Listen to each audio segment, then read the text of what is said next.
didn't show up to compete, or anybody, to compete and practice at Baylor, what was the consequence?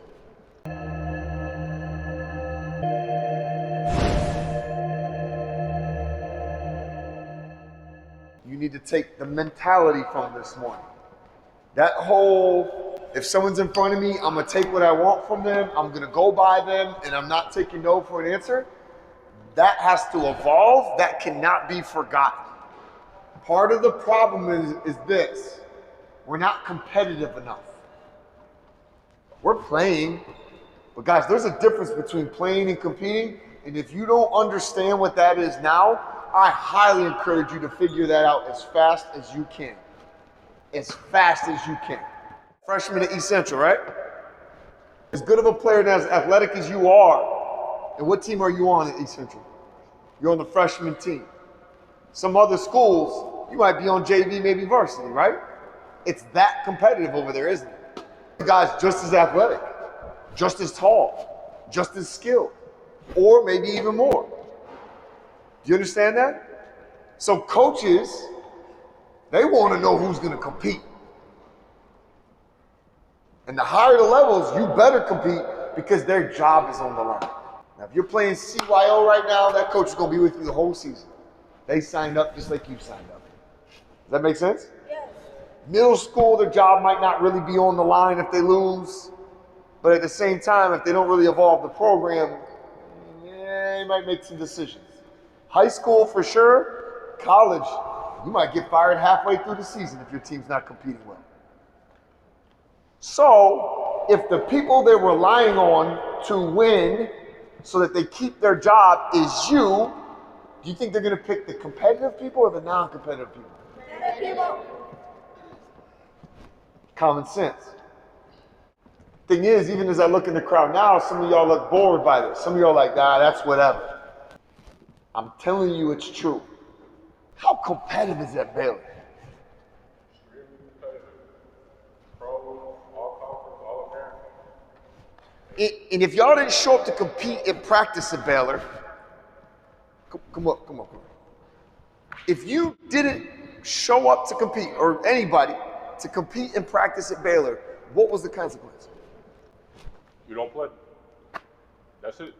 I mean, you can practice all day, you can work out all day, but if you don't produce in practice, and you don't have a high level of intensity in practice, that's how they're going to evaluate if they can put you in the game or not. So this little training stuff we're doing and the simple stuff we're doing, if you're not taking this stuff serious, they're going to see that. And they got cameras watching, and they're going to record that and watch that every single practice, every single day. So it's deep. It gets real deep. You heard what he said, they record practice. High school coaches do that too.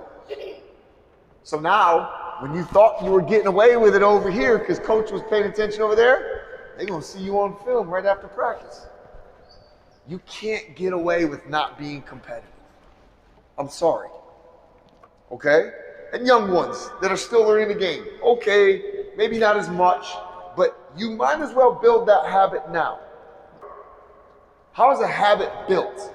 If I keep doing the same thing over and over and over and over again, eventually my mind kind of goes to autopilot, doesn't it?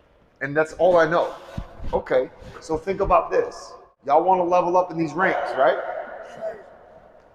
But you have a habit of only competing sometimes. You have a habit when you're around your friends, you take it easy. That's your habit. Well, aren't some of your friends going to be at school tryouts? Could some of your friends possibly be at a club team tryout you might be going for? So what you gonna do? Lose your opportunity because you couldn't compete against a friend? Who, at the end of the day, is gonna still love you. And actually you build a bond when you do that, okay? Davion's dad, when I first moved here, I was still playing college basketball. I played 2 years at JUCO. I was coming here trying to find my next spot. Davion's dad was a player at that time too. He was a great coach in this city for a long time now. We competed every single day to the point where we walked away sore. Sometimes we might have a bruise or a little blood. We left in the same car, we ain't got lunch. But I guarantee you, every time me and Coach Briggs stepped in this gym, it was war. He had something he was trying to accomplish. I think at that time he was trying to become pro. I was trying to play my last 2 years of college. We knew we had to get better. We both understood the value of competition in our growth. So we went at each other's heads. I'll keep it real. He won more times than I did. He was a better player than I was at that point. It didn't stop me from competing, because that's the other one. Y'all go, all right, I'm going to compete. Oh, man, you scored on me 4 times. Oh, man, I missed 2 shots against you. Okay, I'll just play now. I won't compete. Because what could happen is that could show me as vulnerable. That could show me as I'm not as good as him. That don't matter. Because some days I did get the best of Davion's dad. Because even if he beat me 3 straight days in a row, guess what I did on the 4th day? I'm competing. Matter of fact, I would come in the 4th day ticked off that I lost the last 3 times. And some of it, I think, is we don't hate losing enough. We don't hate losing enough. It's okay to like winning, guys. But you kind of got to hate losing too. You know what I mean? We either run to something we want, pleasure, or we avoid pain. That is how your brain is wired. It's science. Doesn't matter whose head we cut open right now, your brain will show the same thing. So figure out how to use both of those factors to motivate you. Because a lot of you just go, okay, I'll compete because I could win. And then if you think there's a chance you might not win, or you go, oh man, I got to match up against Coach T today, I guess we won't win today. Because there's no pain in the loss for you. Because I might go, I got to match up. This was me in JUCO. This was me in college. 6'5", because we're a small team, not because we're the Golden State Warriors positions basketball. And I had to match up with guys like him in the paint. 2 to 3 inches, 20 to 30 pounds, I was giving up every single practice, and then every single night we played.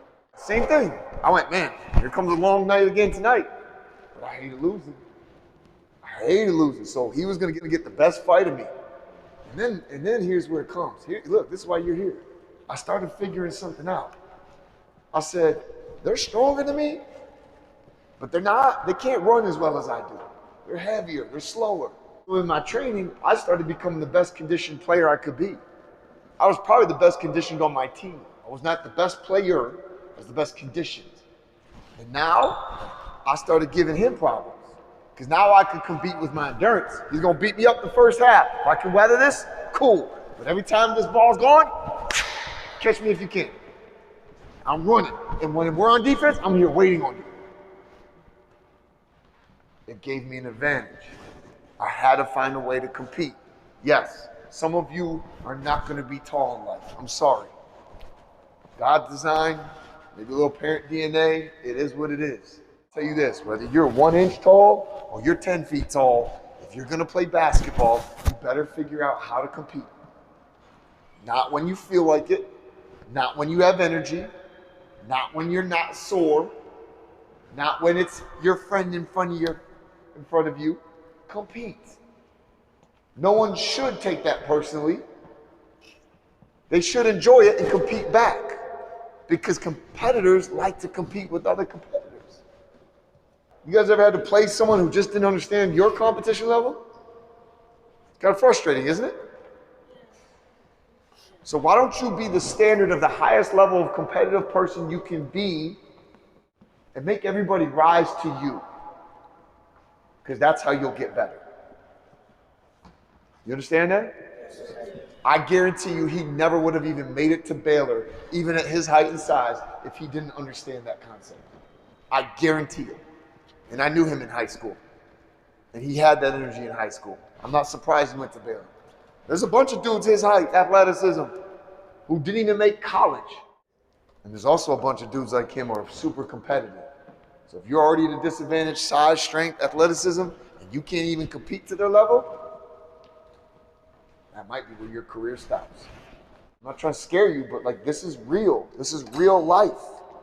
Compete today. Whatever we do, I'm gonna start shutting up real quick and let y'all go. But I understand something. There's not a coach in this gym that is not gonna hold you accountable to how hard you compete the rest of the day. If you forget everything else today, just remember, you have to be a competitor at all times. Even when you're doing drills, how hard you're going and competing with yourself determines how hard you compete against somebody else. Compete. Is my point made?